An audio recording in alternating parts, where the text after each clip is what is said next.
સુરત में deputy CM हर्ष संघवीए करी छे આજના ધૂળેટી પર્વની ઉજવણી। વૃદ્ધાશ્રમમાં વડીલોને રંગ લગાવીને તેમણે રંગોત્સવની ઉજવણી કરી હતી।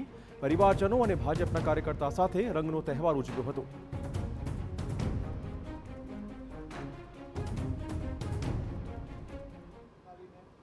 આપણા દેશના યુવાનોને પાછા લાવવાનું કાર્ય કર્યું હતું અને જે પ્રકારે હાલમાં બી આવી વિકટ પરિસ્થિતિમાં બી બધા જ લોકોને મદદ કઈ રીતે પહોંચે તે માટે ભારત સરકારના સૂચન પ્રમાણે કામગીરી ચાલુ છે। ફ્લાઇટો શરૂ થઈ ચૂકી છે, લોકો ભારત આવી રહ્યા છે, મોદીજીનો આભાર માની રહ્યા છે। આ બાબતે કેટલું કઈ રીતે જોઈ રહ્યા છે?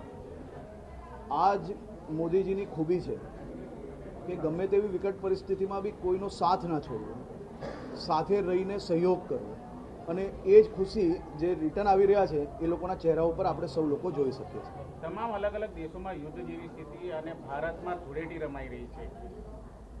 હોલી ને ધૂળેટી એ આપણી પ્રાચીન પરંપરા છે અને આજે આપ સૌ લોકો બી પોતપોતાના મિત્રો જોડે, પરિવારજનો જોડે હોલીનો તહેવાર બનાવી રહ્યા છો। આપ સૌ લોકોને હું હોલીની ખૂબ ખૂબ શુભકામનાઓ પાઠવું છું। ઓકે, તો હર્ષ સંઘવીએ ગુજરાતના લોકોને ધૂળેટી પર્વની શુભકામના પાઠવી છે। આ ઉપરાંત તેમણે યુદ્ધગ્રસ્ત જે દેશો છે ત્યાંથી ભારતીયોની ઘર વાપસી વિશે પણ માહિતગાર પત્રકારોને કર્યા હતા। આજે વૃદ્ધાશ્રમમાં વડીલોને રંગ લગાવીને હર્ષ સંઘવીએ આજના પર્વની ઉજવણી કરી હતી।